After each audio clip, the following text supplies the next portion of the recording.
ഞാൻ സുരേന്ദ്രൻ നായർ, അമേരിക്കയിലെ ഹൂസ്റ്റണിൽ നിന്നാണ് സംസാരിക്കുന്നത്.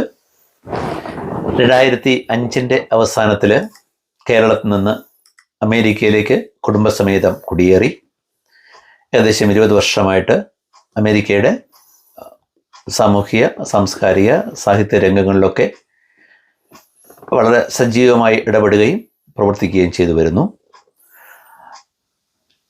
എൻ്റെ അമേരിക്കയിലെ വരവിന് മുമ്പ് ഞാൻ യൂണിവേഴ്സിറ്റി കോളേജിൽ നിന്ന് എക്കണോമിക്സിൽ, ധനതത്വ ശാസ്ത്രത്തിൽ BA കംപ്ലീറ്റ് ചെയ്യുകയും അത് കഴിഞ്ഞിട്ട് ലാ അക്കാഡമിയിൽ LLBക്ക് ജോയിൻ ചെയ്യാൻ എല്ലാ നടപടിയും പൂർത്തീകരിക്കുകയും ചെയ്തു. ആ സമയത്താണ് അപ്രതീക്ഷിതമായി കേരള രാജ്ഭവനിൽ ജോലി എടുത്തുകൊണ്ടിരുന്ന എൻ്റെ സഹധർമ്മിണി ശ്രീമതി ജയ, അപ്പോൾ ഇവിടെ അമേരിക്കയിലേക്ക് വരാനുള്ളൊരു താല്പര്യം. ആ സമയത്ത് അമേരിക്കൻ ഹെൽത്ത് ഫീൽഡിൽ നഴ്സുമാരുടെ ഒരു വലിയ ആവശ്യകത ഉണ്ടായി. ലോകമെമ്പാടും വളരെയധികം ആനുകൂല്യങ്ങളൊക്കെ അവർ പ്രഖ്യാപിച്ച് അമേരിക്കയിലേക്ക് നഴ്സുമാർ വരുന്നൊരു സമയമായിരുന്നു. ആ സമയത്ത് രാജ്ഭവനിൽ ഇരുന്നിട്ട് ടെസ്റ്റ് എഴുതി. തികച്ചും അപ്രതീക്ഷിതമായി എല്ലാ ടെസ്റ്റും വിജയിക്കുന്നു. അത് കഴിഞ്ഞ് ബാംഗ്ലൂരിലെത്തി ഒരു ഓൺലൈൻ ഇൻ്റർവ്യൂ എടുക്കുന്നു. ആ ഓൺലൈൻ ഇൻ്റർവ്യൂവിലൂടെ ഹെൻറി ഫോർഡ് ഹെൽത്ത് സിസ്റ്റം, ഡിട്രോയിറ്റിലെ ഫോർഡ് മോട്ടോഴ്സിൻ്റെ ഉടമസ്ഥതയിലുള്ള ഹെൻറി ഫോർഡ് ഹെൽത്ത് സിസ്റ്റത്തിലേക്ക് അവൾ തിരഞ്ഞെടുക്കപ്പെടുന്നു. വളരെ പെട്ടെന്ന് ഞങ്ങൾ കുടുംബസമേതം അമേരിക്കയിലേക്ക് പറിച്ചു നടപ്പെട്ടു.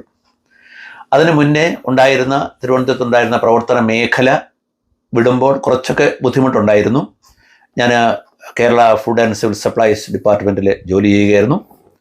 അതിനു മുമ്പ് കോളേജ് രംഗത്ത് വർക്ക് ചെയ്യുമ്പോഴും കലാ സാംസ്കാരിക രംഗങ്ങളിൽ സജീവമായിരുന്നു. അത്ര വലിയൊരു എഴുത്തുകാരനൊന്നും ആയിട്ടില്ല ഒരിക്കലും, പക്ഷെ നല്ലൊരു വായനക്കാരൻ അവർ ശ്രമിച്ചിട്ടുണ്ടായിരുന്നു. അറിയുന്ന കാര്യങ്ങളൊക്കെ വായിക്കുകയും അത് ആളുകളോട് സംവദിക്കുകയും തിരുവനന്തപുരത്ത് സായാഹ്നങ്ങളിൽ നടക്കുന്ന എല്ലാ സാഹിത്യ സാംസ്കാരിക വേദികളിലും പ്രേക്ഷകനായിട്ട് പങ്കെടുക്കുമായിരുന്നു.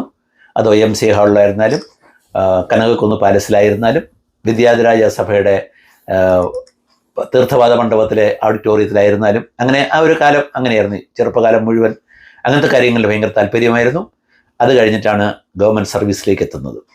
ഗവൺമെൻറ് സർവീസിലെത്തുമ്പോൾ സംഘടനാ രംഗത്ത് സജീവമായിരുന്നു. Kerala civil supplies officers association, അതുപോലെ കേരള NGO അസോസിയേഷൻ തുടങ്ങിയ സംഘടനകളിലൊക്കെ സംസ്ഥാന തലത്തിൽ പ്രവർത്തിക്കുവാൻ എനിക്ക് അവസരം കിട്ടിയിട്ടുണ്ട്. അങ്ങനെ സജീവമായിട്ട് ഔദ്യോഗിക ജീവിതവും അതോടൊപ്പം ഇത്തരം മലയാള ഭാഷയെ സംബന്ധിക്കുന്ന പ്രവർത്തനങ്ങളിലൊക്കെ വ്യാപൃതനായിരിക്കുന്ന സമയത്താണ് ഞങ്ങൾ തിരുവനന്തപുരത്ത് എഴുത്തച്ഛൻ്റെ പേരിലുള്ള എഴുത്തച്ഛൻ നാഷണൽ അക്കാഡമി, എല്ലാവരും കേട്ടിരിക്കും, തുഞ്ചൻ സ്മാരക സമിതി ആറ്റുകാൽ ഐരാണിമുട്ട. നമ്മുടെ യഥാർത്ഥ തുഞ്ചൻ പറമ്പ് കഴിഞ്ഞാൽ കേരളത്തിൽ ഭാഷാ പിതാവിൻ്റെ പേരിൽ പ്രവർത്തനം നടക്കുന്ന വളരെ ബൃഹത്തായൊരു സംഘടനയാണ് ആറ്റുകാല് തുഞ്ചൻ സ്മാരകം. ആ തുഞ്ചൻ സ്മാരകത്തിൻ്റെ കീഴിൽ നമ്മൾ ഒരു എഴുത്തച്ഛൻ നാഷണൽ അക്കാഡമി രജിസ്റ്റർ ചെയ്യുകയും ആ എഴുത്തച്ഛൻ നാഷണൽ അക്കാഡമി നെയ്യാറ്റിൻകര മാരായമട്ടം എന്ന് പറയുന്ന ഒരു ഗ്രാമപ്രദേശത്ത് ഒരു ഫാർമസി കോളേജ് ആരംഭിക്കുകയും ചെയ്തു.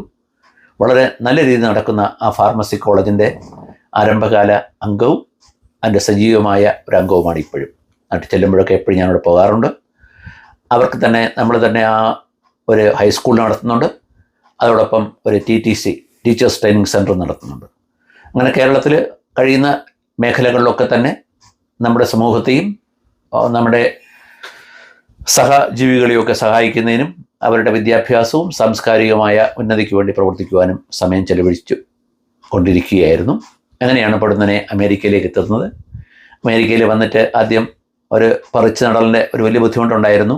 നമുക്ക് ഭാഷാപരമായ പരിമിതികൾ, അതുപോലെ തന്നെ തൊഴിൽ സംബന്ധമായിട്ട് അവിടെ നിന്ന് വിട്ട് ഒരു പുതിയ മേഖല കണ്ടെത്താനുള്ള ഒരു ശ്രമം. ഭാര്യയ്ക്ക് ജോലിയായിട്ടാണ് ഇങ്ങോട്ട് വന്നത്. ആ സമയത്ത് 2 കുട്ടികളുണ്ടായിരുന്നു. മൂത്ത മകള് നാട്ടിൽ BDSന് ജോയിൻ ചെയ്ത് കഴിഞ്ഞപ്പോഴാണ് ഇങ്ങോട്ട് വരേണ്ടി വന്നത്. അതും കുറച്ചൊരു ബുദ്ധിമുട്ടുണ്ടാക്കി. മകൻ സ്കൂളിലായിരുന്നു, ക്രൈസ്തവ സ്കൂളിലാണ് രണ്ടുപേരും പഠിച്ചത്. പക്ഷെ ഇവിടെ വന്നതിന് ശേഷം എനിക്ക് എടുത്തു പറയാനുള്ളൊരു നേട്ടം, വിദ്യാഭ്യാസ രംഗത്ത് അവർ രണ്ടുപേരും വളരെ നന്നായിട്ട് മുന്നേറാൻ കഴിഞ്ഞു. ഒരുപക്ഷെ നമുക്ക് കേരളത്തിൽ കിട്ടുന്നതിനേക്കാൾ എത്രയോ ഉയർന്ന ലെവലിലുള്ള ഒരു വിദ്യാഭ്യാസ സാഹചര്യം അമേരിക്കയിൽ കിട്ടി. തിരിഞ്ഞു നോക്കുമ്പോൾ ഏറ്റവും വലിയ കാര്യമായിട്ട് തോന്നുന്നത് അത് തന്നെയാണ്. എൻ്റെ മകള് ഡാലസിലാണ്, നീതു സുരേന്ദ്രൻ. അവൾ ഇപ്പോൾ ഇൻഫർമാറ്റിക്സിൽ മാസ്റ്റേഴ്സ് കഴിഞ്ഞിട്ട് ഇൻഫർമാറ്റിക്സ് ഫീൽഡിൽ വർക്ക് ചെയ്യുന്നു. മകൻ ഫാർമസിയിൽ PhD കഴിഞ്ഞിട്ട് ഒരു ജാപ്പനീസ് കമ്പനിയിൽ വർക്ക് ചെയ്യുന്നു. അങ്ങനെ കുട്ടികളുടെ വിദ്യാഭ്യാസം അവിടെ വെച്ച് അവസാനിപ്പിച്ച് വന്നുവെങ്കിലും വളരെ നല്ല രീതിയിൽ ഇവിടെ കണ്ടിന്യൂ ചെയ്യാൻ പറ്റി. അവർ രണ്ടുപേരും ഇപ്പം വിവാഹവും കഴിഞ്ഞ് കുടുംബജീവിതത്തിലാണ്. ഭാര്യയെ സംബന്ധിച്ചും അതുപോലെ തന്നെയാണ്. തൊഴിൽ രംഗത്ത് കൂടുതൽ സാധ്യതകൾ കണ്ടെത്താൻ ഈ രാജ്യത്ത് കഴിഞ്ഞു. നമ്മുടെ കേരളത്തിലൊക്കെ നമുക്കറിയാം, നമ്മുടെ ഒരു ജോലി പ്രവേശിച്ചാൽ ആ ജോലി തന്നെയാണ് അവസാനം വരെ ഇരിക്കുന്നത്. കാര്യമായിട്ടുള്ള ഒരു സാങ്കേതിക പുരോഗതിക്ക് ഉള്ള സാധ്യതകൾ കിട്ടാറില്ല. പക്ഷെ ഇവിടെ അങ്ങനെയല്ല. ഏത് ലൈസൻസ് എടുത്താലും, ഒരു പ്ലംബറായാലും ഒരു ഇലക്ട്രീഷ്യനായാലും, അമേരിക്കയെ സംബന്ധിച്ച് നമ്മൾ കാണുന്ന ഏറ്റവും വലിയ പ്രത്യേകത ആ രംഗത്ത് അവർ അപ് ടു ഡേറ്റ് ആയിരിക്കണം. അതായത് കാലത്തിനനുസൃതമായി കാര്യങ്ങൾ മനസ്സിലാക്കിയിരിക്കണം. അങ്ങനെ ഭാര്യയും സന്തോഷപരമായ ജീവിതമാണ് നയിക്കുന്നത്. കാരണം അവർ ജോലി ചെയ്യുന്ന ഫീൽഡിൽ, നഴ്സിംഗ് ഫീൽഡിൽ വളരെ അപ്ഡേറ്റഡ് ആയിട്ട് പുതിയ കാര്യങ്ങൾ പഠിക്കാൻ ഇപ്പോൾ വർക്ക് ചെയ്യുന്നത് ലോകത്തിലെ തന്നെ ഏറ്റവും വലിയ ക്യാൻസർ റിസർച്ച് സെൻ്ററായ MD ആൻഡേഴ്സണിലാണ്. അപ്പോൾ അങ്ങനെയൊക്കെ നോക്കുമ്പോൾ അങ്ങനെ കുടുംബ പശ്ചാത്തലം അതൊക്കെ അങ്ങനെ തുടരുന്നു. ആ സമയത്താണ് ഞാൻ ഹെൻറി ഫോർഡ് ഹെൽത്ത് സിസ്റ്റത്തിൽ തന്നെയാണ് വർക്ക് ചെയ്തത്. 15 വർഷം അവിടെ വർക്ക് ചെയ്തു. 21 വർഷം നാട്ടിൽ സിവിൽ സപ്ലൈസ് ഡിപ്പാർട്ട്മെൻറ്റിൽ വർക്ക് ചെയ്തു. ഈ 15 വർഷം ഡീട്രോയിറ്റിൽ ഔദ്യോഗിക ജീവിതത്തിൽ തുടരുമ്പോൾ തന്നെയാണ് ഞാൻ ഇവിടുത്തെ ഒരു പൊതുപ്രവർത്തന മേഖല തിരഞ്ഞെടുക്കുന്നത്. ഡീട്രോയിറ്റ് മലയാളി അസോസിയേഷനിൽ സജീവമാകുന്നു. കാരണം സമൂഹത്തോടൊപ്പം നിൽക്കുവാൻ എപ്പോഴും ഇഷ്ടപ്പെടുന്ന ഒരാളാണ് ഞാൻ. ജനങ്ങളുടെ ഇടയിൽ നിൽക്കാനും അവരുമായിട്ട് സഹകരിക്കാനും അവരുടെ കാര്യങ്ങളിൽ ഇടപെടാനും എനിക്ക് അവരുടെ സഹകരണം കിട്ടാനും എപ്പോഴും താല്പര്യമുള്ള തികഞ്ഞ ഒരു സാമൂഹ്യ ജീവിയായിട്ട് തുടരാനാണ് എനിക്ക് ആഗ്രഹം. അങ്ങനെയാണ് ഡീട്രോയിറ്റ് മലയാളി അസോസിയേഷനിൽ സജീവമാകുന്നു. എടുത്തു പറയത്തക്ക കാര്യം, ഒരു നേട്ടം എന്ന് പറയുന്നതിൻ്റെ ലൈഫിൽ അവിടെ മിഷിഗൻ മലയാളി ലിറ്റററി അസോസിയേഷൻ അഥവാ മിലൻ എന്ന് പറഞ്ഞൊരു മലയാളികളുടെ കൂട്ടായ്മയുണ്ടായിരുന്നു. ആ കൂട്ടായ്മയിൽ 4 വർഷം അതിൻ്റെ പ്രസിഡൻ്റായിട്ട് പ്രവർത്തിക്കുവാൻ അവസരം കിട്ടി. അത് എൻ്റെ ജീവിതത്തിലെ ഏറ്റവും അസുലഭകരമായ അവസരമായിട്ട് ഞാൻ കണക്കാക്കുന്നു. MN കാരശ്ശേരി, M മുകുന്ദൻ, അത് തുടങ്ങി ഒരു വലിയൊരു നിരയുണ്ട്. ഞാൻ എല്ലാവരും പേര് ഇപ്പോൾ അങ്ങോട്ട് ഓർക്കുന്നില്ല. ഒരു വലിയ നിര സാഹിത്യകാരന്മാർക്ക് വേദി ഒരുക്കുവാനും അവരുമായിട്ട് സംവദിക്കാനും രാമനുണ്ണി, വളരെ പ്രഗത്ഭരായ ഒരുപാട് വിഷ്ണുനാരായണൻ നമ്പൂതിരി സാറ്, ചെമ്മനം ചാക്കോ തുടങ്ങി കുറേ സാഹിത്യകാരന്മാരെ ഹോസ്റ്റ് ചെയ്യാനും അവർക്ക് വേദി ഒരുക്കാനും അവരുമായി മലയാള സാഹിത്യപരമായ കാര്യങ്ങൾ സംവദിക്കുവാനും അവസരം കിട്ടി. അതുപോലെ തന്നെ ഞാൻ എൻ്റെ അവിടെ പ്രസിഡൻ്റായിട്ട് സേവനം ചെയ്യുമ്പോഴാണ് ലാന എന്ന് പറയുന്ന അമേരിക്കയിലെ സാഹിത്യകാരന്മാരെ ഒരു ദേശീയ കൂട്ടായ്മയുണ്ട്. അതിൻ്റെ ഒരു 3 ദിവസം നീണ്ടു നിൽക്കുന്ന പരിപാടി ഡോക്ടർ ജോർജ് ഓണക്കൂർ 3 ദിവസവും ആദ്യവസാനം ആ പരിപാടി പങ്കെടുത്തു. അമേരിക്കയിലെ മലയാള ഭാഷ സ്നേഹിക്കുന്നവരും മലയാള ഭാഷയെ സ്നേഹിക്കുന്നവരും എഴുതാൻ താല്പര്യമുള്ളവരും വളരെയധികം താല്പര്യപൂർവ്വം പങ്കെടുത്ത ഒരു അവിസ്മരണീയമായ സംഭവമായിരുന്നു ലാനയുടെ ഡീട്രോയിറ്റിലെ കൺവെൻഷൻ. അതിലും ഒരു പ്രധാന പങ്കാളിയായിട്ട് നിൽക്കുവാനും സംഘടിപ്പിക്കുവാനും അവസരം കിട്ടിയിട്ടുണ്ട്.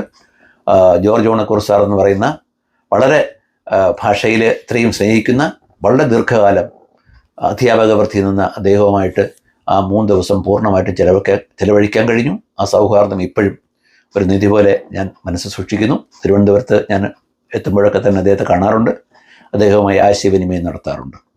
അതുപോലെ തന്നെ ഇതിനെനിക്ക് പ്രേരണ തന്ന മറ്റൊരു ഗുരുനാഥൻ എന്ന് പറയുന്നത് ഡോക്ടർ ശൂരനാട് കുഞ്ഞമ്പിള്ള. എല്ലാവർക്കും അറിയാം, അദ്ദേഹം ജീവിതത്തിൻ്റെ അവസാന സമയം വരെ മലയാള ഭാഷയ്ക്ക് വേണ്ടിയും മലയാള ഭാഷ ലിപി പരിഷ്കരണത്തിലുമൊക്കെ വളരെ സജീവമായ പങ്കുവഹിച്ച ആളാണ്. അദ്ദേഹത്തിനോട് ഉള്ള ചുരുങ്ങിയ നാളുകൾ ചിലവഴിക്കാൻ എനിക്ക് അവസരം കിട്ടിയിട്ടുണ്ട്. ഒരു വലിയ കാര്യം എനിക്ക് എടുത്തു പറയാനുള്ളത്, നമ്മൾ അത്തരം ആളുകളോട് കൂടെ ഇരിക്കുമ്പോഴാണ് നമ്മുടെ പരിമിതികളും നമ്മളെ അജ്ഞതകളും നമ്മൾ ശരിക്കും ഓർമ്മിപ്പിച്ചെടുക്കുന്നത്.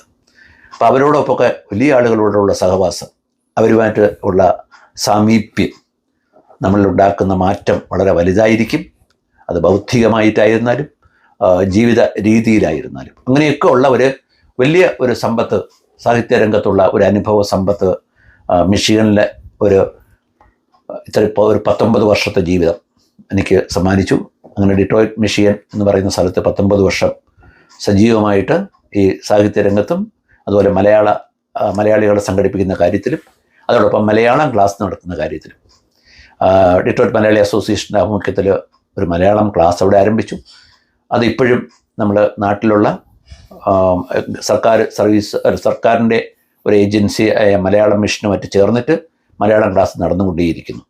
അപ്പോൾ 200ഓളം കുട്ടികളെ മലയാള ഭാഷയുടെ ലിപിയും അത്യാവശ്യം എഴുതുവാനും വായിക്കുവാനും പഠിപ്പിക്കുവാനും നമുക്ക് കഴിഞ്ഞിട്ടുണ്ട്. അതും ഒരു നല്ല നമ്മുടെ ജീവിതത്തിൽ എടുത്തു പറയാവുന്ന ഒരു നേട്ടമായിട്ട് ഞാൻ കാണുന്നു.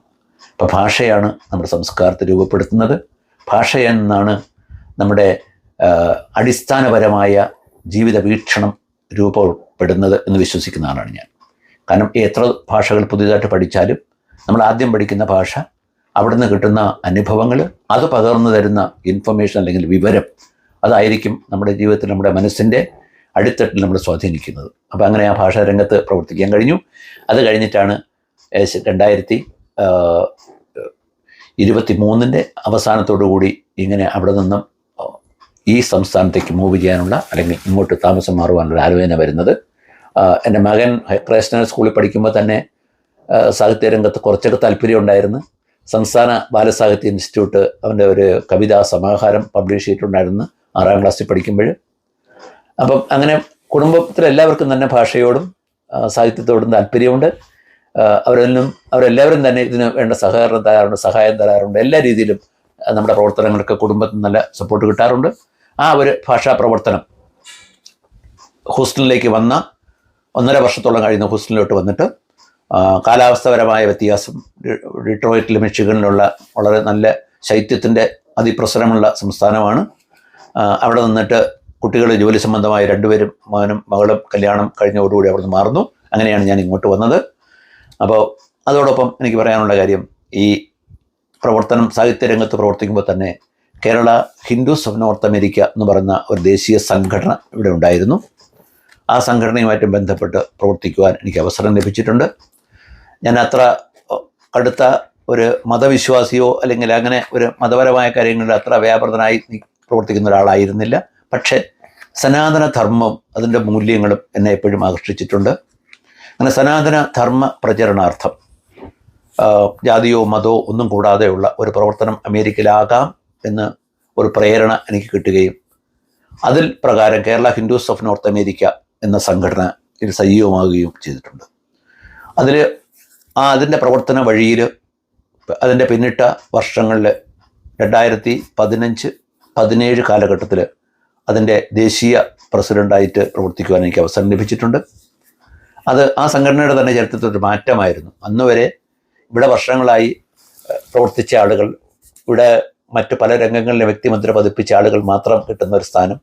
പക്ഷെ ചുരുങ്ങിയ നാളുകൾ കൊണ്ട് അതിനുണ്ടായിരുന്ന യുവാക്കളുടെയൊക്കെ നിർബന്ധ ബുദ്ധിയും അവരുടെ സഹകരണവും എല്ലാം കൊണ്ട് അതിൻ്റെ പ്രസിഡൻ്റാകാൻ കഴിഞ്ഞു.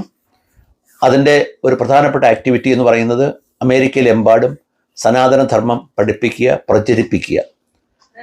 മതത്തിനും മറ്റ് വിശ്വാസങ്ങൾക്കും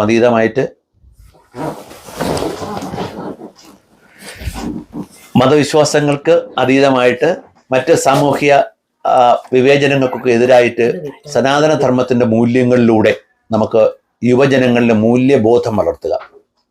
ഈ സാങ്കേതികതയുടെ അതിപ്രസരം വളരെ കൂടുതലുള്ള രാജ്യമാണ് അമേരിക്ക.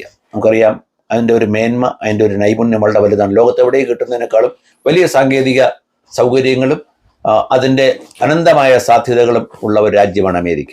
അപ്പോൾ ഇവിടെ വരുമ്പോൾ നമ്മുടെ ഭാരതീയ മൂല്യങ്ങളിലൂടെ അതോടൊപ്പം ചേർക്കാൻ കഴിഞ്ഞാൽ നമ്മുടെ കുട്ടികൾ അല്ലെങ്കിൽ നമ്മുടെ തലമുറ സമ്പന്നമായ ഒരു മാതൃക സൃഷ്ടിക്കാൻ കഴിയുമെന്ന് വിശ്വസിക്കുന്ന ആളാണ് ഞാൻ. അതായത് അമേരിക്കയുടെ സാങ്കേതിക മികവും ഭാരതം പഠിപ്പിച്ചുവിട്ട ഭാരതീയ മൂല്യങ്ങളും, ആ മൂല്യങ്ങൾ ഏകദേശം മറ്റു മതങ്ങളും ഒക്കെ പറയുന്ന മൂല്യങ്ങളൊക്കെ തുല്യമാണ്. പ്രമാണവും പ്രയോഗവും തമ്മിലുള്ള വ്യത്യാസമാണ് പലപ്പോഴും നമ്മളെ വ്യത്യാസപ്പെടുത്തുന്നത് സമൂഹങ്ങളെ. അല്ലെങ്കിൽ ചേരുതലും ഉണ്ടാകുന്നത് അവിടെ വരുമ്പോഴാണ്. പ്രമാണമെല്ലാം തുല്യമാണ്. ഒരു മതവും പ്രമാണം പരമായി മനുഷ്യൻ്റെ നന്മയെ അല്ലെങ്കിൽ മനുഷ്യ സ്നേഹത്തെ നിഷേധിക്കുന്നില്ല. അതിൻ്റെയൊക്കെ സങ്കല്പവും അതിൻ്റെയൊക്കെ സന്ദേശവും ഒന്ന് തന്നെയാണ്. അങ്ങനെ ഉള്ള ഒരു കാഴ്ചപ്പാടിലാണ് സനാതന ധർമ്മ പ്രചരണ രംഗത്ത് ഞാൻ ആകർഷണനാകുന്നത്. ഡിട്രോയിറ്റിൽ ഞാൻ പറഞ്ഞ പോലെ കേരള ഹിന്ദുസ് ഓഫ് നോർത്ത് അമേരിക്കയുടെ ഒരു നാഷണൽ കൺവെൻഷൻ സംഘടിപ്പിക്കുന്നു. 1500ഓളം ആളുകൾ പങ്കെടുത്ത 4 ദിവസം നീണ്ടുനിന്ന ബൃഹത്തായ ഒരു കൺവെൻഷനായിരുന്നു അത്. കേരളത്തിൽ നിന്ന് രാഷ്ട്രീയ സാമൂഹ്യ രംഗത്തുള്ള വളരെ പ്രഗത്ഭരായ ആളുകൾ, സി രാധാകൃഷ്ണൻ ഉൾപ്പെടെയുള്ള സാഹിത്യ രംഗത്തെ കുലപതികളെയൊക്കെ നമുക്കതിൽ ഈ 3 ദിവസവും നമുക്കവിടെ എത്തിക്കുവാൻ കഴിഞ്ഞു. അതുപോലെ തന്നെ സ്വാമി ചിദാനന്ദപുരി, സ്വാമി ബോധാനന്ദ, അങ്ങനെ തുടങ്ങിയ ആളുകൾ. കലാരംഗത്ത് ഒന്ന് സുരേഷ് ഗോപി ഉണ്ടായിരുന്നു. അതുപോലെ തന്നെ സിനിമാ രംഗത്ത് നിന്ന് ഒത്തിരി ആൾക്കാരെ നമുക്ക് കൊണ്ടുവരാൻ കഴിഞ്ഞിരുന്നു. അങ്ങനെ സാംസ്കാരിക രംഗത്തിൻ്റെയും നമ്മുടെ ആധ്യാത്മിക രംഗത്തിൻ്റെയും ഒരു സമന്വയമായ ഒരു സംഗമവേദിയായി 3 ദിവസം അവിടെ കൺവെൻഷൻ 1500ഓളം ആളുകളെ സംഘടിപ്പിച്ചുകൊണ്ട്, എനിക്ക് തോന്നുന്നു കേച്ചിനോട് ചരിത്രത്തിൽ ഏറ്റവും കൂടുതൽ ആളുകൾ പങ്കെടുത്ത ഒരു കൺവെൻഷൻ സംഘടിപ്പിക്കുവാൻ ഉള്ള ഒരു നിയോഗമായിട്ടാണ് ഞാൻ കാണുന്നത്. ഇതൊക്കെ എപ്പോഴും ജീവിതത്തിൽ കിട്ടുന്ന അവസരങ്ങളല്ല. ആ അവസരം എനിക്ക് വരികയും കഴിവിൻ്റെ പരമാവധി അതിൻ്റെ കൂടെ നിൽക്കുവാനും അത് വിജയിപ്പിക്കുവാനും സാധിച്ചു. അത് എടുത്തു പറയാവുന്ന ഒരു നേട്ടം തന്നെയാണ്. അപ്പോൾ അത് കഴിഞ്ഞിട്ടാണ് നമ്മൾ ആ കൺവെൻഷനൊക്കെ നടത്തി അവിടെ നിന്ന് ഒരു ദേശീയ രംഗത്ത് ഉള്ള മാധ്യമ ശ്രദ്ധയൊക്കെ വരുന്നു. അതിനുശേഷമാണ് ശരിക്കും കാര്യമായിട്ട് ഞാൻ ഇവിടുത്തെ മലയാള മാധ്യമങ്ങളിലൊക്കെ എഴുതാൻ തുടങ്ങുന്നത്. ആനുകാലികങ്ങളെ വിഷയങ്ങളെ സംബന്ധിച്ച് എൻ്റെ പരിമിതമായ അറിവിൽ നിന്നുകൊണ്ട് സമൂഹത്തിന് കഴിയുന്ന അഭിപ്രായങ്ങൾ പങ്കുവയ്ക്കുകയും അവരിൽ നിന്ന് അഭിപ്രായങ്ങൾ ഉൾക്കൊള്ളുകയും ചെയ്യുന്ന ഒരു രീതിയിലാണ് ഇപ്പം പ്രവർത്തിച്ചു വരുന്നത്. ഹൂസ്റ്റണിൽ ഇവിടെ കേരള ഹൂസ്റ്റൺ റൈറ്റേഴ്സ് ഫോറമുണ്ട്. അതിൽ സജീവമായിട്ട് ഞാൻ പ്രവർത്തിക്കാറുണ്ട്. അതോടൊപ്പം തന്നെ മലയാളം സൊസൈറ്റി ഉണ്ട്.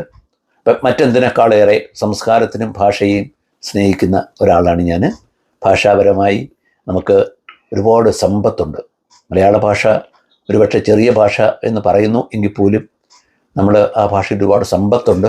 പക്ഷെ നമുക്ക് ഈ ആംഗലേയ സാഹിത്യമൊക്കെ വന്ന കാലത്ത് ട്രാൻസ്ലേഷനിലും ഒക്കെ ഉണ്ടായ പരിമിതികൾ കൊണ്ടാണ് ഒരുപക്ഷെ നമ്മുടെ കൃതികൾ ലോകത്തെത്താത്തത്. ഭാരതത്തിൻ്റെ വളരെ ഈടുറ്റ കൃതി ഇപ്പോൾ ആണ് പലതും കണ്ടുപിടിക്കപ്പെടുന്നത് തന്നെ. ജർമ്മൻകാരൊക്കെ പണ്ട് പറഞ്ഞിരുന്ന കാര്യങ്ങൾ തെളിഞ്ഞു വരുന്നേ ഉള്ളൂ. അപ്പോൾ അങ്ങനെ ഉള്ളൊരു വലിയ സമ്പത്തുള്ള ഒരു സമൂഹമാണ് ഭാരതീയരാകെ ഒന്നാകെ നോക്കുമ്പോൾ. ഇപ്പോൾ കാളിദാസനായിരുന്നാലും മഹാകവി കാളിദാസൻ്റെ എഴുത്തുകളൊക്കെ തന്നെ നമ്മുടെ ഷേക്സ്പീരിയൻ സാഹിത്യം പഠിക്കുമ്പോഴാണ് മനസ്സിലാവുന്നത് എത്രത്തോളം അതുമായിട്ട് ഒത്തുപോകുന്നതായിരുന്നു എന്നുള്ളത്. ഇപ്പോൾ ഒഡീസി വായിക്കുമ്പോഴോ അല്ലെങ്കിൽ അതുപോലെ തന്നെ കഴിഞ്ഞ കാലത്ത് ഗ്രീക്ക് സാഹിത്യം വായിക്കുമ്പോഴൊക്കെയാണ് മനസ്സിലാവുന്നത് അതിനേക്കാളൊക്കെ എത്രയോ മുന്നിൽ സഞ്ചരിച്ച ഒരു വലിയ സാംസ്കാരിക പൈതൃകം നമുക്കുണ്ടായിരുന്നു. അവിടെ വിവേചനമില്ലായിരുന്നു, അവിടെ വിദ്വേഷമില്ലായിരുന്നു. അതൊക്കെ പിന്നാലെ വന്ന സംഘടിത വിഭാഗങ്ങൾ ഈ മതങ്ങളെയൊക്കെ ഉപയോഗിക്കാൻ തുടങ്ങിയപ്പോഴാണ് വിദ്വേഷങ്ങൾ ഉണ്ടായതെന്ന് വിശ്വസിക്കുന്ന ആളാണ് ഞാൻ. അപ്പോൾ നന്മയും സന്ദേശവും എല്ലാവരും നൽകുന്നത് ഒന്ന് തന്നെയാണ്. അതിനെ പ്രചരിപ്പിക്കുവാൻ അമേരിക്കയിൽ അവസരം കിട്ടുന്നു എന്നുള്ളത് ജീവിതത്തിൻ്റെ വലിയ ഒരു അഭിമാനമായി ഞാൻ കാണുന്നു. അതാണ് എനിക്ക് നൽകുന്ന എല്ലാ കാലത്തെയും ഊർജം. എല്ലാ തരത്തിലുള്ള ആൾക്കാരുമായി ബന്ധപ്പെടാൻ കഴിയുന്നു. ഇപ്പോൾ ഡിട്രോയിറ്റ് ഞാൻ ആദ്യം സൂചിപ്പിച്ച കൺവെൻഷൻ തന്നെ ഇവിടെ നിന്ന് അമേരിക്കയിൽ നിന്ന് സ്റ്റീഫൻ നാപ്പ് അങ്ങനെ തുടങ്ങിയ ഒരുപാട് ചിന്തകരെ പങ്കെടുപ്പിക്കുവാൻ കഴിഞ്ഞു. ഈ അമേരിക്കൻ ആംഗലേയ സാഹിത്യവും അവരുടെ ചിന്താഗതിയും ഭാരതീയ മൂല്യങ്ങളും സംവദിക്കുന്ന വേദികൾ കണ്ടെത്താനും അത് ആളുകളിലേക്ക് എത്തിക്കുവാനും കഴിഞ്ഞു എന്നുള്ളതാണ് സംഘടനാ പ്രവർത്തനം കൊണ്ട് നമുക്ക് നേടാൻ കഴിഞ്ഞ ഒരു കാര്യം. അതിലാണ് എനിക്ക് സന്തോഷമുള്ളത്. ആ പ്രവർത്തനമാണ് ഇപ്പോഴും തുടർന്നുകൊണ്ടേയിരിക്കുന്നത്. എൻ്റെ സ്വകാര്യമായ ജീവിതത്തെക്കുറിച്ച് പറഞ്ഞാൽ ഞാൻ ജനിച്ചത് തിരുവനന്തപുരത്ത് വട്ടിയൂർക്കാവിലാണ്. വട്ടിയൂർക്കാവിനടുത്ത് തിട്ടമംഗലം എന്ന് പറയുന്നൊരു സ്ഥലത്താണ്. വട്ടിയൂർക്കാവിൻ്റെ പ്രാധാന്യം ചരിത്രം പഠിച്ചിട്ടുള്ള ആളുകൾക്ക് അറിയാം. സ്വാതന്ത്ര്യ സമരം തിരുവിതാംകൂറിലൊക്കെ വരുന്ന സമയത്ത് വട്ടിയൂർക്കാവ് പ്രക്ഷോഭം, വട്ടിയൂർക്കാവിൽ വളരെയധികം സ്വാതന്ത്ര്യദാഹികളായ ആളുകൾ നിവസിച്ചിരുന്ന ഒരു കാലഘട്ടമായിരുന്നു അന്ന്. അങ്ങനെ കേരളത്തിൻ്റെ സ്വാതന്ത്ര്യ സമര ചരിത്രത്തിൽ, ഇന്ത്യയുടെ സ്വാതന്ത്ര്യ സമര ചരിത്രത്തിൽ ഇടം പിടിച്ചൊരു സ്ഥലമാണ് വട്ടിയൂർക്കാവ്. അതിനടുത്തുള്ള ഒരു ഗ്രാമത്തിലാണ് എൻ്റെ ജനനം. ഇന്ന് അത് ഗ്രാമമൊന്നുമല്ല, തിരുവനന്തപുരം സിറ്റിയുടെ അവിഭാജ്യമായ ഭാഗം തന്നെയാണ്. അവിടെയാണ് ജനിക്കുന്നത്. ഒരു കർഷക കുടുംബത്തിലാണ് ഞാൻ ജനിക്കുന്നത്.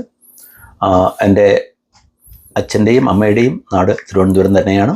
അച്ഛൻ്റെ പേര് വാസുദേവൻ നായർ, അമ്മ സുകുമാരിയമ്മ.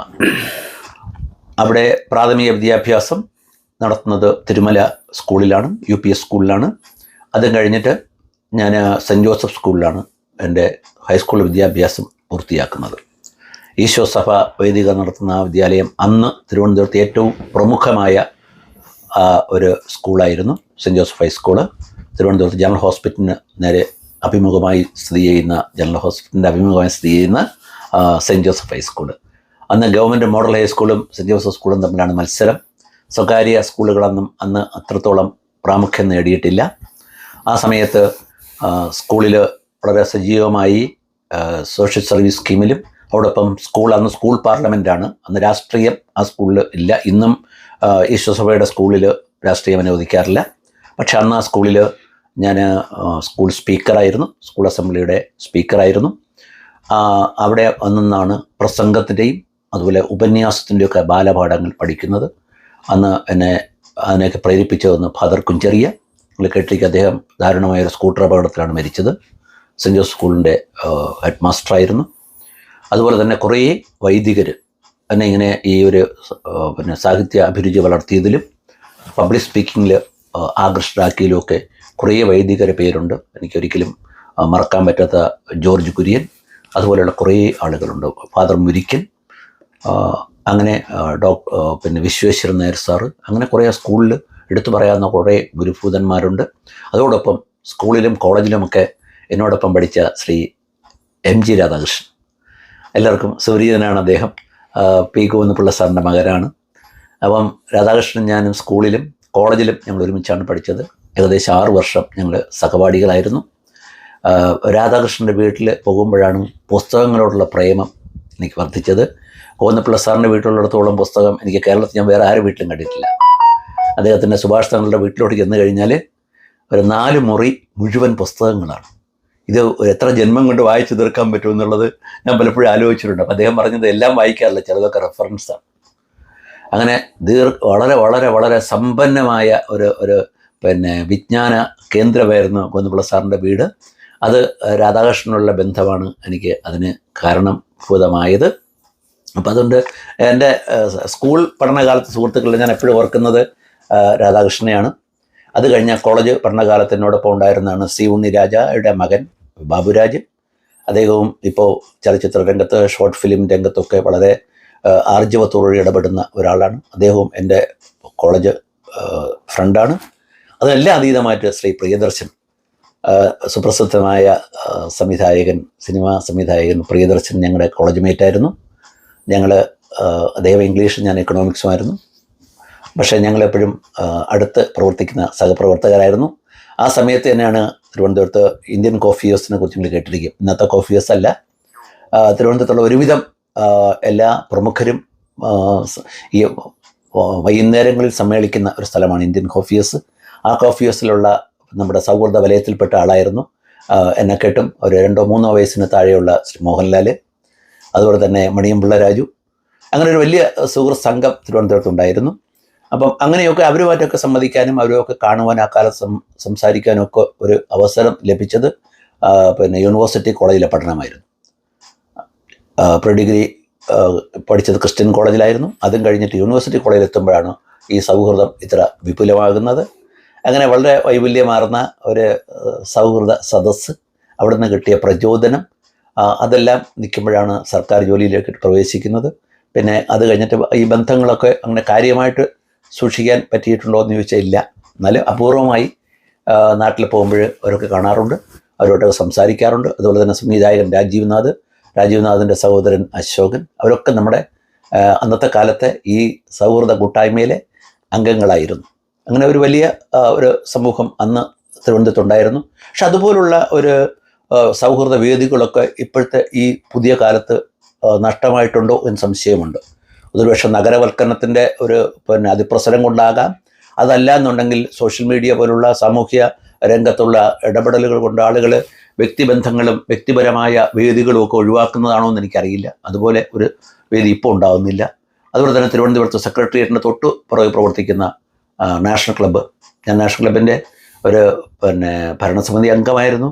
അവിടെയും അത് പണ്ട് കാലത്തുള്ള ഒരു സങ്കല്പം, ക്ലബ്ബ് എന്ന് പറഞ്ഞാൽ ബ്രിട്ടീഷുകാരുടെ കാലത്തൊക്കെ വൈകുന്നേരങ്ങളിൽ ഒരല്പം ലഹരിയൊക്കെ നിവർന്നിരിക്കാനുള്ളൊരു സ്ഥലമായിരുന്നു. അതിനൊക്കെ മാറ്റം വരുത്തിക്കൊണ്ട് അതൊരു സാംസ്കാരിക കേന്ദ്രമാറ്റി വളർത്തിയെടുക്കാൻ കുറേ കാലം അതിനോടൊപ്പം പ്രവർത്തിക്കാൻ എനിക്ക് കഴിഞ്ഞിട്ടുണ്ട്.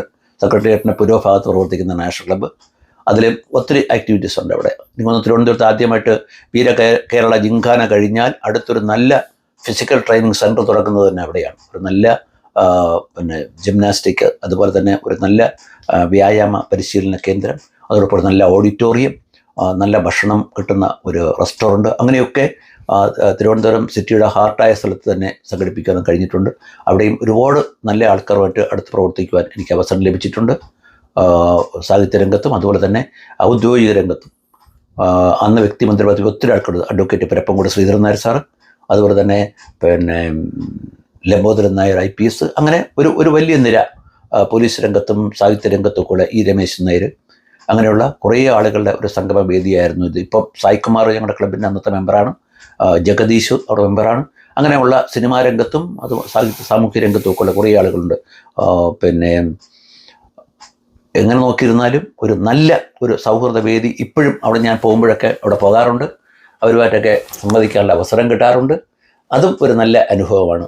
അതൊക്കെയാണ് എൻ്റെ ഒരു സ്വകാര്യ ജീവിതത്തെ സംബന്ധിച്ച് പറയാനുള്ളത്. അപ്പോൾ സാഹിത്യ രംഗത്തുള്ള താല്പര്യം ആണ് എപ്പോഴും എന്നെ ഏറ്റവും ആകർഷിച്ചിട്ടുള്ളത്. കാരണം സ്വപ്നം കാണാനും ജീവിതത്തെ വളരെ പോസിറ്റീവായിട്ട് കാണാനും കഴിയുന്ന ഒരു മേഖല എന്ന് പറയുന്നത് സാഹിത്യം തന്നെയാണ്. ഒരുപക്ഷെ ലോകത്തെ മുമ്പോട്ട് നയിക്കുന്നത് തന്നെ, പ്രത്യാശ പകരുന്നത് തന്നെ എഴുത്തുകാരാണ്. അപ്പോൾ എല്ലാ കാലത്തും ഞാൻ ഒരിക്കലും വിട്ട് നിൽക്കാൻ ആഗ്രഹിക്കാത്ത ഒരു മേഖലയാണ് സാഹിത്യം. ഇവിടെ വന്നതിന് ശേഷം നമുക്ക് അമേരിക്കയിലുള്ള ഒരു പരിമിതി എന്ന് പറയുന്നത് പുസ്തകങ്ങൾ കിട്ടാനുള്ള സാധ്യത കുറവാണ്. ഇപ്പോൾ ഇംഗ്ലീഷ് പുസ്തകങ്ങൾ കിട്ടും, പക്ഷേ ഇംഗ്ലീഷ് പുസ്തകങ്ങൾ വായിക്കാറുണ്ട്. എന്നാൽ എപ്പോഴും നമ്മളെ ആകർഷിക്കപ്പെടുന്നത് നമ്മുടെ പരിസരം അഡ്രസ്സ് ചെയ്യുന്ന പുസ്തകങ്ങളായിരിക്കും. അതായത് പുസ്തകങ്ങളിലൂടെ സഞ്ചരിക്കാൻ നമുക്ക് കഴിയണമെങ്കിൽ കുറേയൊക്കെ സുപരിചിതമായ ഒരു ചുറ്റുപാടുകളായാൽ അത് വളരെ നന്നായിരിക്കും എന്ന് വിശ്വസിക്കുന്ന ഒരാളാണ്. അതാണ് എപ്പോഴും മലയാള സാഹിത്യത്തിലോട് നമ്മൾ അടുപ്പിച്ച് നിർത്തുന്നത്.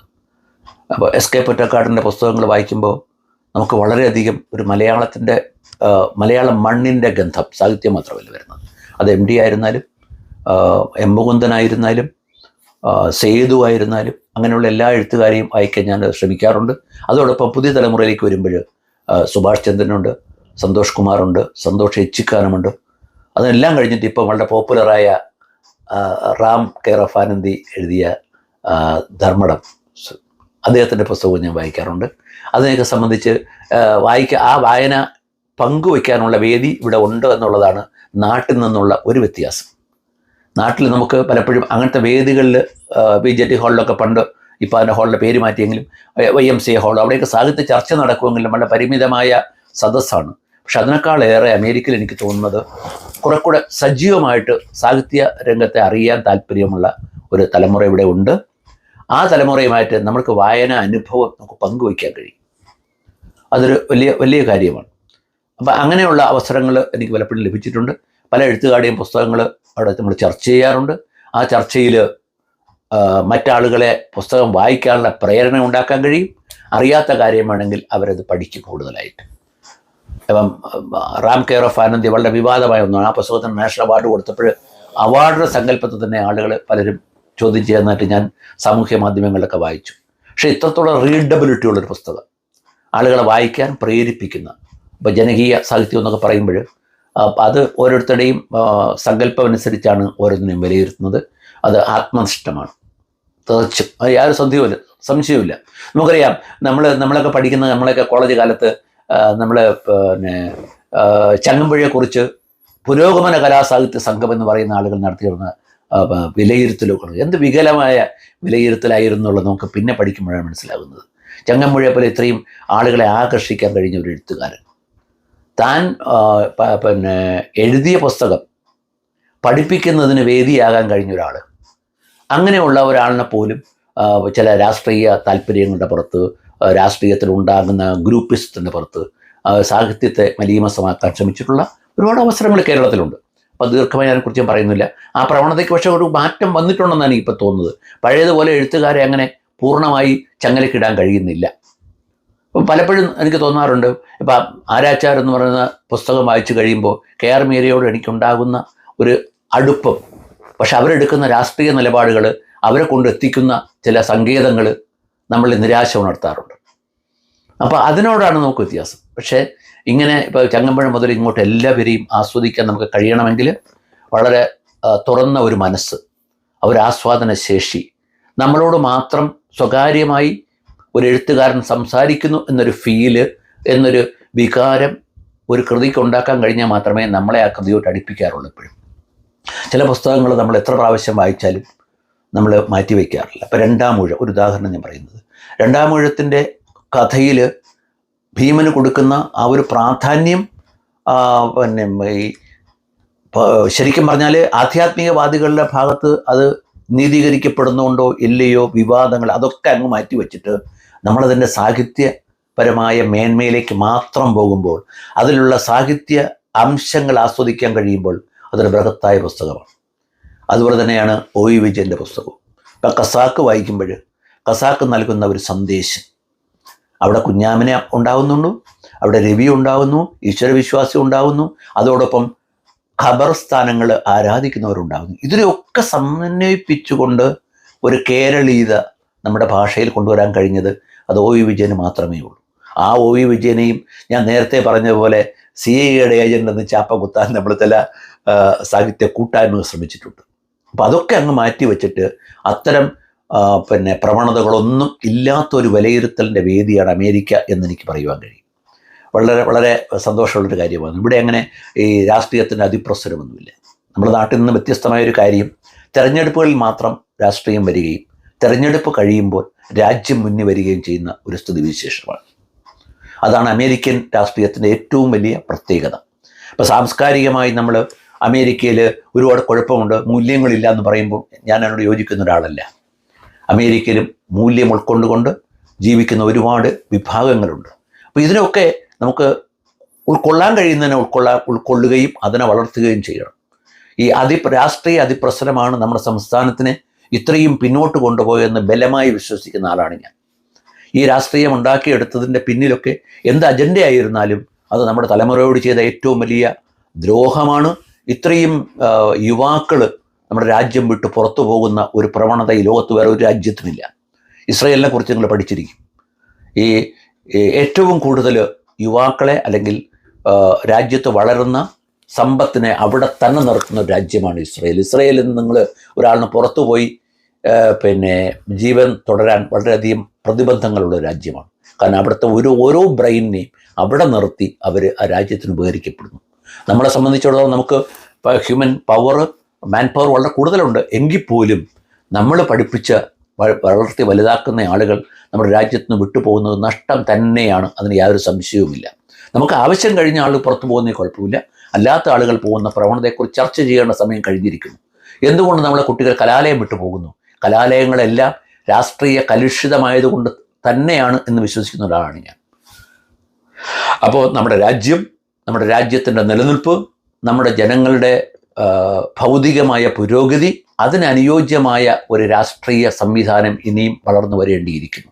വെറും ഡോഗ്മാറ്റിസം, കാലഹരണപ്പെട്ട വരട്ട് തത്വശാസ്ത്രങ്ങളെ പിടിച്ചു നിൽക്കാതെ ഒരു മാറ്റം, അതാണ് അമേരിക്ക നമ്മളെമ്പാടും കാണുന്നത്. അപ്പോൾ ഇവിടുത്തെ പ്രസിഡന്റ് ട്രംപിൻ്റെ ഭരണത്തെക്കുറിച്ചൊക്കെ വ്യത്യസ്തമായ അഭിപ്രായങ്ങളുണ്ട്. പക്ഷെ അതിനെയൊക്കെ അതിജീവിക്കാൻ ഈ രാജ്യത്തിന് കഴിയും. അതാണ് ഇവിടുത്തെ ഒരു പ്രത്യേകത. ഇതിനെയൊക്കെ അതിജീവിക്കുന്ന ഒരു ജനവിഭാഗം ഇവിടെ ഉണ്ടാകും. അവർ കാലാകാലങ്ങളിൽ അതനുസരിച്ച് മുന്നോട്ട് പോകും. പിന്നെ ദൈനംദിന വ്യക്തി ജീവിതത്തിൽ രാഷ്ട്രീയത്തിൻ്റെ ഇടപെടൽ സ്വാധീനം വളരെ കുറവാണ് എന്നുള്ളതാണ്. നമ്മളിവിടെ എല്ലാ കാര്യത്തിലും അച്ഛനും മകനും വഴക്കുണ്ടായാൽ അതിൽ രാഷ്ട്രീയം കാണുന്ന കേരളം ഈ കാലത്ത് ഒരിക്കലും അനുയോജ്യമായ ഒരു രീതിയിലല്ല പോകുന്നത് എന്ന് ബലമായി വിശ്വസിക്കുന്ന ഒരു നല്ല വിഭാഗം ചെറുപ്പക്കാരാണ് ആ രാജ്യം വിടുന്നത്, ആ സംസ്ഥാനം വിടുന്നത് എന്നാണ് ഇവിടെ വരുന്ന ആൾക്കാരോട് സംസാരിക്കുമ്പോൾ മനസ്സിലാകുന്നത്. അമേരിക്കയിലെത്തുന്ന യുവാക്കളെയൊക്കെ പലപ്പോഴും അവരുമായിട്ട് സംവദിക്കാനും അവർക്ക് വേണ്ട സൗകര്യം ചെയ്തു കൊടുക്കാനൊക്കെ ഞങ്ങൾ ശ്രമിക്കാറുണ്ട്.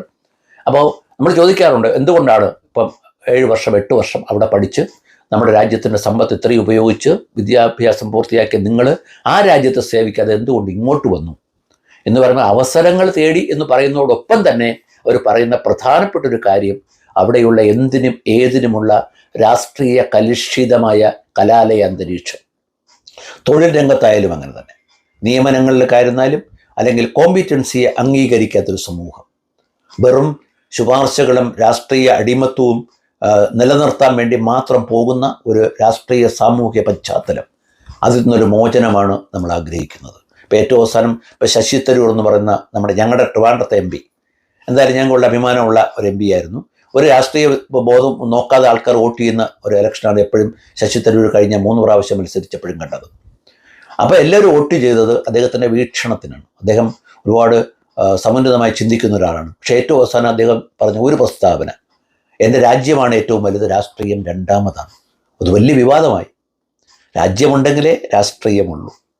പക്ഷെ അത് മനസ്സിലാക്കാൻ എന്തുകൊണ്ടോ രാഷ്ട്രീയ അടിമത്വം ബാധിച്ച് നമ്മുടെ സമൂഹത്തിന് കഴിയുന്നില്ല. കക്ഷി രാഷ്ട്രീയം അത്രത്തോളം നമ്മുടെ കേരളത്തിൻ്റെ സാമൂഹ്യ പശ്ചാത്തലത്തെ മലീമസമാക്കിയിരിക്കുന്നു. അതാണ് എനിക്കിവിടെ നിന്ന് നോക്കുമ്പോൾ അവിടെ ഏകദേശം 2 പതിറ്റാണ്ട് അമേരിക്കയിൽ സഞ്ചരിച്ചിട്ട് അല്ലെങ്കിൽ ഇവിടെ താമസിച്ചിട്ട് ഇവിടെ നിന്ന് നോക്കിക്കാണുമ്പോൾ നമുക്ക് തോന്നുന്നത് അത് തന്നെയാണ്. ആ ഒരു സമാന അഭിപ്രായം തന്നെയാണ് ഇവിടെയുള്ള മലയാളി സമൂഹത്തിന് മിക്കവാറും എല്ലാവർക്കും ഉള്ളത്. അതാണ് അതിനെക്കുറിച്ച് എനിക്ക് പറയാനുള്ളത്. കേരളത്തിൽ സർക്കാർ സർവീസിലായിരുന്നപ്പോൾ എനിക്കുണ്ടായ അനുഭവങ്ങൾ ഓർത്തെടുക്കുമ്പോൾ എനിക്ക് ഏറ്റവും കൂടുതൽ അഭിമാനം പകരുന്നത് സിവിൽ സപ്ലൈസ് ഡിപ്പാർട്ട്മെൻറ്റിൽ ഞാൻ ജോലി ചെയ്തുകൊണ്ടിരിക്കുമ്പോൾ ശ്രീ G. കാർത്തികേയൻ മന്ത്രിയായതാണ്. അതിനു മുമ്പ് സിവിൽ സപ്ലൈസ് ഓഫീസേഴ്സ് അസോസിയേഷൻ്റെ ഒരു ഭാരവാഹി എന്ന നിലയിൽ ഞാൻ ആദ്യം വളരെ അടുത്ത് പരിചയപ്പെടുന്നത് ശ്രീ E. ചന്ദ്രശേഖരൻ നായർ എന്ന മന്ത്രിയെയായിരുന്നു. കേരളത്തിൽ പകരം വയ്ക്കാനില്ലാത്ത ഒരു പൊതുപ്രവർത്തകനായിരുന്നു E. ചന്ദ്രശേഖരൻ നായർ. അത് പലരോട് ഞാൻ എപ്പോഴും സംസാരിക്കുന്ന ഒരാളാണ്. അദ്ദേഹത്തിൻ്റെ രാഷ്ട്രീയമല്ല ഞാൻ സംസാരിക്കുന്നത്, ഞാൻ എപ്പോഴും അതിൻ്റെ കൂടെ സഞ്ചരിച്ചിട്ടുള്ള ആളുമല്ല. പക്ഷേ ഒരു മന്ത്രി എന്ന നിലയിൽ, ഒരു വ്യക്തി എന്ന നിലയിൽ ഇത്രയും ഉൾക്കാഴ്ചയോടുകൂടി തന്നിൽ നിക്ഷിപ്തമായ ഉത്തരവാദിത്വം നിർവഹിച്ച ഒരു മന്ത്രി ഞാൻ എവിടെയും വേറെ ആരെയും കണ്ടിട്ടില്ല. അത് ഈ ചന്ദ്രശേഖരൻ നായർക്ക് പകരം വയ്ക്കാൻ വേറൊരാളും ഉണ്ടാവുകയില്ല. ഇന്ന് ഫുഡ് ആൻഡ് സിവിൽ സപ്ലൈസ് വകുപ്പ് എന്ന് പറയുന്ന അതിൻ്റെ ഒരു ഊടും പാവും നൽകിയതിൽ ഈ ചന്ദ്രശേഖരൻ നായർക്കുള്ള പങ്ക് വളരെ വലുതാണ്. പിന്നെ അത് കഴിഞ്ഞാൽ ഞാൻ കാണുന്ന രണ്ടാമത്തെ ഒരാളാണ് എൻ്റെ ഒരു ഔദ്യോഗിക കാലഘട്ടത്തിൽ G. കാർത്തികേയൻ. ഒരു തരത്തിലും ഏറ്റവും കൂടുതൽ അഴിമതിക്ക് സാധ്യതയുള്ള ഒരു വകുപ്പാണ്. അവിടെ ആർജവത്തോടുകൂടി ഒരു മന്ത്രിയായി പ്രവർത്തിക്കുവാൻ G. കാർത്തികേയൻ കഴിഞ്ഞിട്ടുണ്ട്. അദ്ദേഹം വളരെ അകാലത്തിൽ നമ്മളെ വിട്ടുപൊരിഞ്ഞ ഒരു നേതാവാണ്. കേരളത്തിന് ഭാവിയിൽ ഒരുപാട് വാഗ്ദാനം പ്രതീക്ഷിച്ചിരുന്ന ഒരു നേതാവായിരുന്നു. അപ്പം G. കാർത്തികേയൻ്റെ നിര്യാണവും ശരിക്കും നമ്മളെ വളരെ കൂടുതൽ ദുഃഖത്തിലാക്കിയിട്ടുണ്ട്. അതിനപ്പുറം ജോലി കിട്ടുന്നതിന് മുന്നേ തന്നെ കാർത്തികേയനുമായിട്ട് എനിക്ക് വ്യക്തിപരമായ അടുപ്പമുണ്ടായിരുന്നു. അദ്ദേഹം ഞങ്ങളുടെ MLA ആയിരുന്നു. അദ്ദേഹം MLA ആയിട്ട് മത്സരിക്കുന്ന സമയത്ത് അദ്ദേഹത്തിനോടൊപ്പം അദ്ദേഹത്തിൻ്റെ ഒരു ഇലക്ഷൻ ഏജൻറ്റ് എന്ന നിലയിൽ തന്നെ ആ മണ്ഡലത്തിൽ അങ്ങോളം ഇങ്ങോളം സഞ്ചരിക്കാനും അദ്ദേഹത്തിന് ഒരുപാട് കാര്യങ്ങൾ പഠിക്കുവാനും എനിക്ക് അവസരം ലഭിച്ചിട്ടുണ്ട്. അപ്പം അങ്ങനെ G. കാർത്തികേയൻ, E. ചന്ദ്രശേഖരൻ നായർ, അവർ രണ്ടുപേരും സിവിൽ സപ്ലൈസ് ജീവിതകാലത്ത് നമ്മുടെ ഒരിക്കലും മറക്കാൻ പറ്റാത്ത 2 മന്ത്രിമാരായിരുന്നു. അപ്പം അതിനിടയ്ക്ക് പലരും വന്നു പോയിട്ടുണ്ട്, TH മുസ്തഫയൊക്കെ പോലുള്ള. പക്ഷേ അവരെയൊക്കെ താരതമ്യപ്പെടുത്തുമ്പോൾ ഈ 2 പേരുകൾ ഒരിക്കലും നമുക്ക്, ഒന്നാമത് E. ചന്ദ്രശേഖരൻ നായരും രണ്ടാമത് G. കാർത്തികേയനും എന്നും നമ്മുടെ സ്മരണയിൽ തിളങ്ങി നിൽക്കുന്ന ഒന്നാണ്. അപ്പോൾ ഔദ്യോഗിക ആ സമയത്ത് തന്നെയാണ് ഞാൻ നായർ സർവീസ് സൊസൈറ്റിയുമായിട്ട് ബന്ധപ്പെട്ട് കുറേ കാലം പ്രവർത്തിക്കുവാൻ എനിക്ക് അവസരം കിട്ടിയിട്ടുണ്ട്. കാരണം രാഷ്ട്രീയം സർക്കാർ ഉദ്യോഗസ്ഥന് നിശ്ചിതമാണ് അവിടെ. അതുകൊണ്ട് ആ സമയത്ത് അങ്ങനെ കുറേ പ്രവർത്തനങ്ങൾ നടത്തുവാൻ കഴിഞ്ഞിട്ടുണ്ട്. അപ്പം നായർ സർവീസ് സൊസൈറ്റിയുടെ പ്രവർത്തനവുമായിട്ട് ബന്ധപ്പെട്ട് കേരളത്തിലെ മിക്കവാറും എല്ലാ താലൂക്കുകളിലും സഞ്ചരിക്കുവാനും അവിടേക്കുള്ള വേദികളിൽ പങ്കുകൊള്ളാനും എനിക്ക് അവസരം ലഭിച്ചിട്ടുണ്ട്. അവിടെയും നമുക്ക് എടുത്തു പറയാനുള്ള കുറേ നല്ല മാതൃകകളുണ്ട്. ഈ നാരായണക്കുറുപ്പ് സാറ്, അർഗച്ചാല് എന്ന് പറയുമ്പോൾ നമുക്ക് പെട്ടെന്ന് ഓർമ്മ വരുന്ന അദ്ദേഹത്തിനെയാണ്. അപ്പോൾ അദ്ദേഹത്തിൻ്റെ മകനിപ്പോൾ രാഷ്ട്രീയത്തിലുണ്ട്, പക്ഷെ അതിൽ നിന്ന് വ്യത്യസ്തമാണ് കുറുപ്പ് സാർ. കുറുപ്പ് സാർ ഒരു അധ്യാപകൻ എന്ന നിലയിൽ, അതുപോലെ തന്നെ ഒരു പൊതുപ്രവർത്തകൻ എന്ന നിലയിൽ എല്ലാ വിഭാഗത്തിനെയും ആകർഷിക്കുന്ന ഒരു വലിയ സ്വഭാവ വിശേഷം അദ്ദേഹത്തിനുണ്ടായിരുന്നു. അതുപോലെ ശ്രീ തേറമ്പിൽ രാമകൃഷ്ണൻ സ്പീക്കറായിരുന്നു. കേരള നിയമസഭയിൽ സ്പീക്കറായ തേറമ്പിൽ രാമകൃഷ്ണനുമായിട്ട് അടുത്ത് പ്രവർത്തിക്കുവാൻ എനിക്ക് അവസരമുണ്ടായിട്ടുണ്ട്. അപ്പം അദ്ദേഹം ഇപ്പോൾ ആരോഗ്യപരമായി കുറച്ച് പരിമിതികളുണ്ട്, വിശ്രമ ജീവിതത്തിലാണ്. അദ്ദേഹത്തിൻ്റെ പ്രവർത്തനവും എല്ലാ കാലത്തും ഊർജം പകരുന്ന ഒന്നാണ്. ഈ പറഞ്ഞ ആളുകളൊക്കെ തന്നെ അഴിമതി അല്ലെങ്കിൽ നമ്മൾ ഇന്ന് കാണുന്ന ഈ രാഷ്ട്രീയത്തിലെ മാലിന്യങ്ങളൊട്ടും ബാധിക്കാത്ത ആളുകളാണ്. അതുപോലെ തന്നെ അഡ്വക്കേറ്റ് ജനറലായിരുന്ന ശ്രീ CK ശിവശങ്കര പണിക്കർ, കേരളത്തിൻ്റെ അഡ്വക്കേറ്റ് ജനറലായിരുന്ന ആളാണ്. ശ്രീ കടങ്ങൂർ ഗോപാലകൃഷ്ണപിള്ള, അങ്ങനെ ഒരുപിടി നേതാക്കളുടെ പേര് പറയാൻ കഴിയും. ഇന്ന് നമ്മൾ കാണുന്നതെന്നും വ്യത്യസ്തമാണ്. ഒരുപക്ഷെ ഇങ്ങനെ ആയിരുന്നു അവരെന്ന് ചോദിച്ചാൽ പുതിയ തലമുറയ്ക്ക് പലർക്കും അറിയില്ല. MP മന്മഥൻ സാറിനോടൊപ്പം എനിക്ക് പ്രവർത്തിക്കാൻ അവസരം ലഭിച്ചിട്ടുണ്ട്. അദ്ദേഹത്തിനോടൊപ്പം ഒരു വെയിലിൽ മദ്യനിരോധനത്തിന് വേണ്ടി പോയി സമരമൊരുക്കിയ അവസരം ലഭിച്ചിട്ടുണ്ട്. പക്ഷെ അവരെല്ലാം മുന്നോട്ട് വെച്ചുന്ന ആശയങ്ങൾ പൂർണ്ണമായി പരിഹരിക്കാൻ കഴിഞ്ഞിട്ടുണ്ടോ അല്ലെങ്കിൽ അത് നേടാൻ കഴിഞ്ഞിട്ടുണ്ടോ എന്നുള്ളതല്ല, അതുണ്ടാക്കുന്ന അനുരണനങ്ങൾ സമൂഹത്തിൽ എപ്പോഴും നിലനിൽക്കും. മദ്യം നിഷിദ്ധമാണോ അതോ നിയന്ത്രിക്കപ്പെടേണ്ടതാണോ, അതൊരു ചർച്ചാ വിഷയമാണ്. പക്ഷെ നിയന്ത്രിക്കണം എന്ന ഒരു ചിന്ത വരണമെങ്കിൽ അത് നിഷിദ്ധമാണ് എന്നുള്ള ഒരു അടിസ്ഥാന ബോധം ഉണ്ടാക്കണം.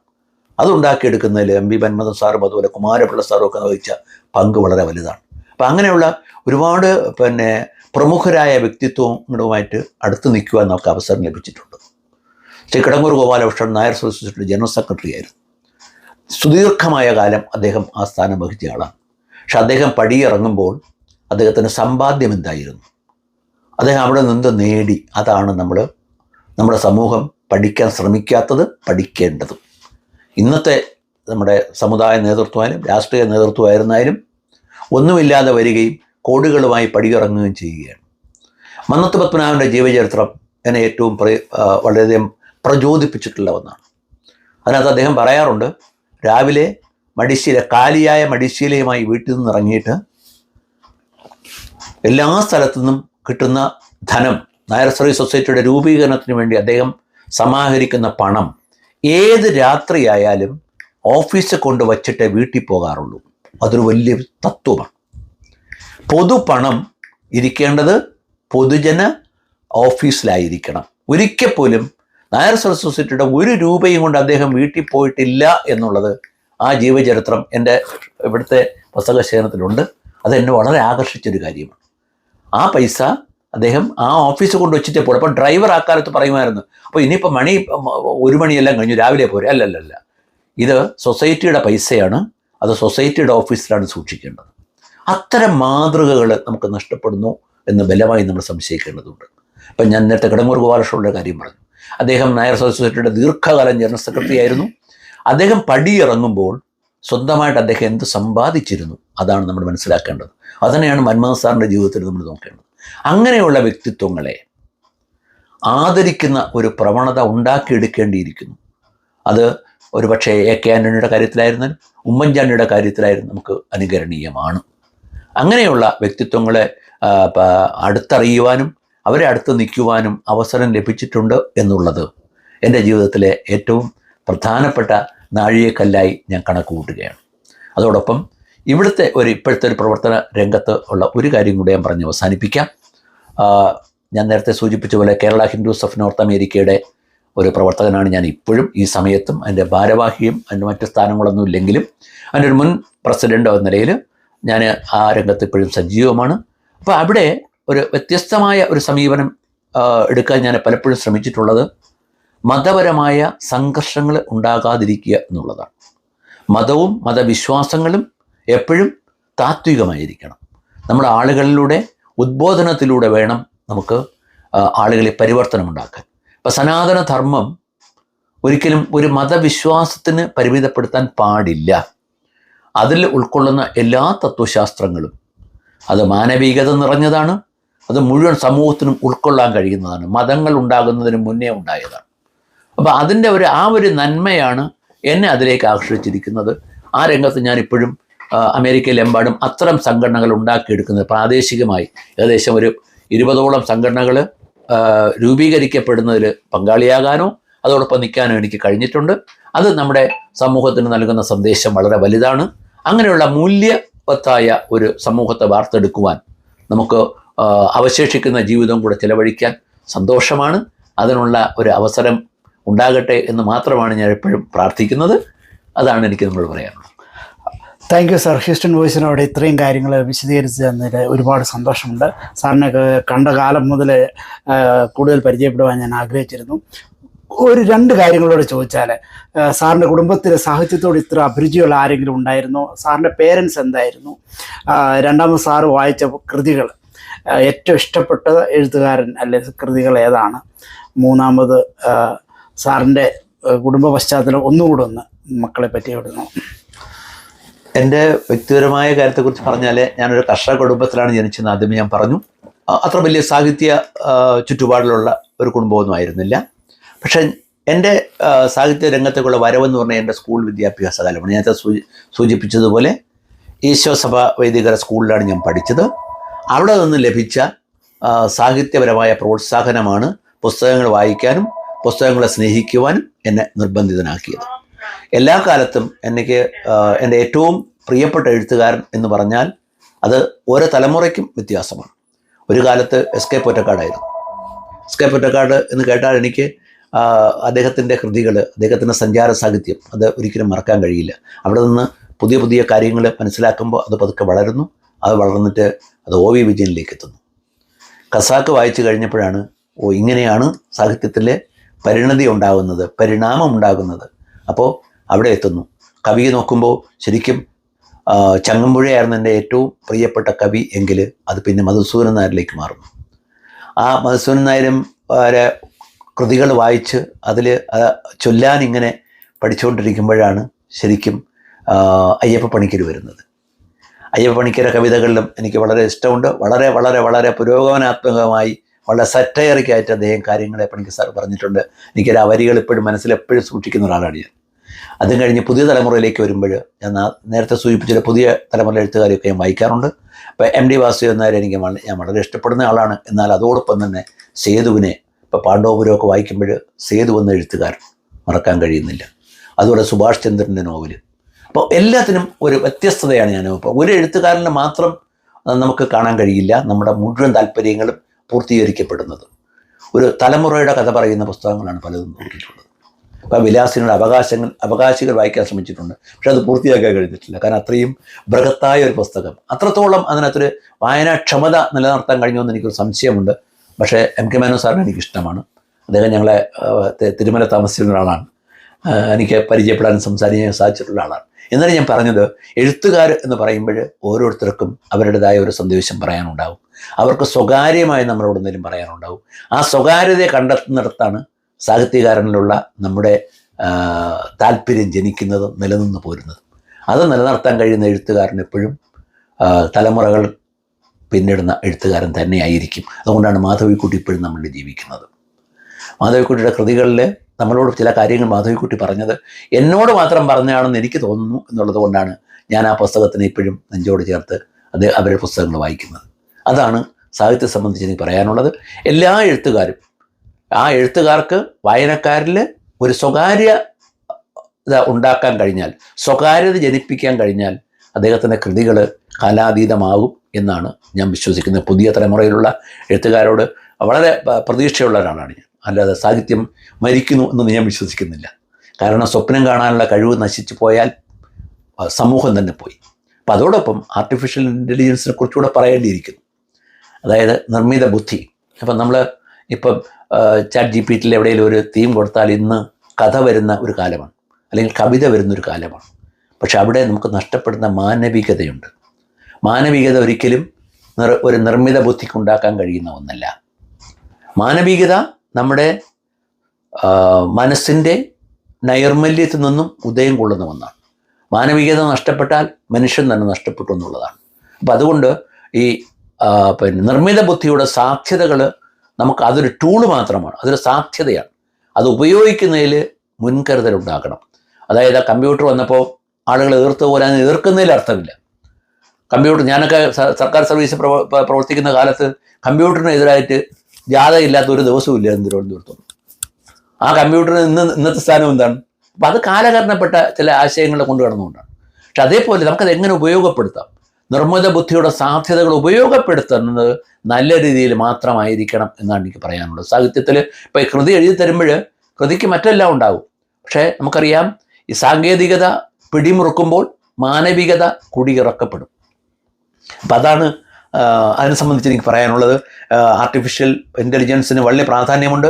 അത് അമേരിക്കയാണ് അതിൻ്റെ ഏറ്റവും കൂടുതൽ അതിന് വേദി ഒരുക്കുന്നത്. പക്ഷേ വളരെ വളരെ സന്തോഷകരമായ കാര്യം, ഭാരതവും ഒട്ടും പിന്നിലല്ല.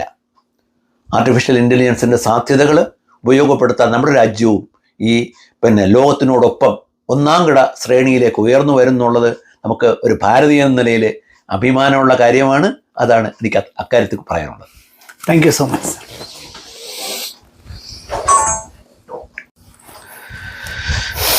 നീ തന്നെ ജീവിതം സന്ധ്യേ, നീ തന്നെ മരണവും സന്ധ്യേ, നീ തന്നെ ഇരുളുന്നു, നീ തന്നെ മറയുന്നു, നീ തന്നെ സന്ധ്യേ.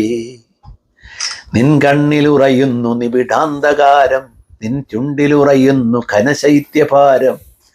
നിന്നിൽ ജനിക്കുന്നു രാത്രികൾ പകലുകൾ, നിന്നിൽ മരിക്കുന്നു സന്ധ്യേ. നീ സന്ധ്യ തൻ ജനനി, നീ മൃത്യു തൻ കമനി, നീ സർവ സൗഭാഗ്യ സമ്പൽ സമൃദ്ധി. അയ്യപ്പണിയുടെ കവിതയാണത്. Thank you. അല്ല, സനാതനം എന്ന വാക്കിനെ കുറിച്ച് ചോദിച്ചുകൊണ്ട് ഞാൻ പറയുകയാണ്. അപ്പോൾ സനാതന ധർമ്മം എന്ന ഭാരതീയ ധർമ്മസങ്കല്പത്തെ വിശേഷിപ്പിക്കാറുണ്ട്. അപ്പോൾ സനാതനം എന്ന് പറഞ്ഞാൽ എവർ ലാസ്റ്റിംഗ്, ഒരിക്കലും നശിക്കാത്തത് എന്നാണ് അർത്ഥം. അത് തെറ്റായിട്ട് മതത്തിനെ കുറിച്ച് പലരും പറയാറുണ്ട്. ഒരു മതം സനാതനമായതുകൊണ്ട് ആ മതം ഒരിക്കലും നശിക്കില്ല. മതമല്ല, അതിലെ സംഹിതയാണ് പ്രാധാന്യം. അപ്പം സനാതനമായിരിക്കുന്നത് അതിലെ ആപ്തവാക്യങ്ങളാണ്. ഒരു ഉദാഹരണം പറഞ്ഞാൽ പ്രജ്ഞാനം ബ്രഹ്മ, അത് ലോകം എത്ര മാറിയാലും അത് മാറുന്നില്ല. ജ്ഞാനത്തിൻ്റെ ഒരു ആധികാരികത ഉറപ്പിക്കുന്നു. തത്വമസി, അതായത് അത് നീയാകുന്നു. അതായത് ദൈവസങ്കല്പം, ദൈവം എന്ന് പറയുന്നത് നിന്നിൽ തന്നെയാണ്. അത് സനാതനമാണ്, അതൊരിക്കലും മാറുന്നില്ല. അങ്ങനെയുള്ള ആപ്തവാക്യങ്ങളാണ് സനാതനമാകുന്നത്, ഒരു മതമല്ല. മതം പ്രതിനിധാനം ചെയ്യുന്ന ആപ്തവാക്യങ്ങൾ. ഇപ്പം ഹൈന്ദവ തത്വസംഹിത അനുസരിച്ച് രൂപം കൊണ്ട് കുറേ വാക്കുകളുണ്ട്. വേദ ഉപനിഷത്തുകളിൽ പറയപ്പെടുന്ന കുറേ വാക്കുകൾ, ആ വാക്കുകളൊക്കെ ആപ്തവാക്യങ്ങളാണ്. അത് സനാതനമാണ്, അതൊരിക്കലും നശിക്കില്ല. ഏത് ചിന്താഗതി വന്നാലും, ഏത് മതം വന്നാലും, ഏത് രാഷ്ട്രീയം വന്നാലും, പുതിയ സാഹചര്യങ്ങൾ എന്ത് തന്നെ വന്നാലും സ്ഥിരമായി നിലനിൽക്കുന്ന കുറേ കാര്യങ്ങളുണ്ട്. അങ്ങനെ സ്ഥിരമായി നിലനിൽക്കുന്നതിനെയാണ് സനാതനം എന്ന് പറയുന്നത്. അതൊരിക്കലും നശിക്കുന്നില്ല. അപ്പോൾ നാശമില്ലാത്തതെന്തോ അതാണ് സനാതനം. അത് ആപ്തവാക്യങ്ങളാണ്, ഹൈന്ദവ ആപ്തവാക്യങ്ങളാണ്. അത് ഓരോന്നായിട്ട് എക്സ്പ്ലെയിൻ ചെയ്യാനും സമയമില്ലാത്തതുകൊണ്ട് ഞാൻ അതുകൊണ്ട് കടക്കുന്നില്ല. അങ്ങനെയുള്ള ആ പ്രിൻസിപ്പിൾസ്, അല്ലെങ്കിൽ സ്ഥിരപ്രതിഷ്ഠ നേടിയ പ്രതിഷ്ഠിതമായ കുറേ തത്വങ്ങളുണ്ട്. ആ തത്വങ്ങൾക്കാണ് നാശമില്ലാത്തത്. അതാണ് സനാതനം.